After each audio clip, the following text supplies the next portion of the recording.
రఘురామకృష్ణంరాజు కీలక వ్యాఖ్యలు చేశారు. ఎంపీగా పోటీ చేస్తాను, ఎమ్మెల్యేగా పోటీ చేస్తాను, ఇంకా నిర్ణయించుకోలేదని చెప్పారు.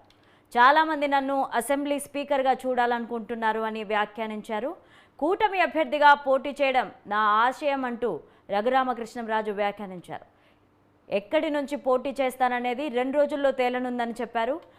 ఎంపీగా పోటీ చేయాలనేది నా ఆశ అని తెలియజేశారు.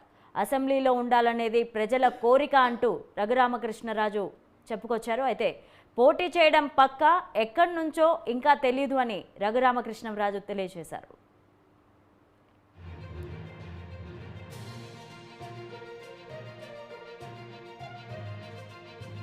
అమరావతి అనేది మరి 2 రోజుల్లో తేలుతుందని నేను అనుకుంటున్నా. ఆల్రెడీ తేలిపోయిందని కొన్ని ఛానల్స్లో వచ్చింది. సో ఏదోటి నిజం అవుతుంది. కేంద్రమా, నేను కోరుకున్న కేంద్రమా, ప్రజలు కోరుకుంటున్న రాష్ట్రమా? ఎందుకంటే మెజారిటీ పీపుల్ మీరు అసెంబ్లీకి రండి, మీరు స్పీకర్ స్థానంలో ఉండాలి, కొందరు అలా రకరకాలుగా సోషల్ మీడియాలో వస్తుంది. ఏమో మరి నాకు నేను కోరుకునేది అనుకున్నామని జరగవు అన్నీ, అనుకోలేదని ఆగవు కొన్ని, జరిగేవన్నీ మంచికని అనుకోవటమే మనిషి పని. అది సో ఆత్రేయ గారి సినిమా పాటది. ఏ సినిమా? మురళీకృష్ణ. సో ఆ పాటను నేను బలంగా నమ్ముతాను.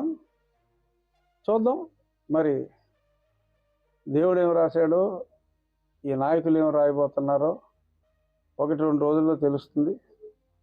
ఒకటి నిజం, మరి ఆ న్యూస్ని బట్టి చూసినా, ఏ రకంగా చూసినా పోటీలో అయితే ఉంటాను, ఉండాలి అన్నది డిసైడెడ్.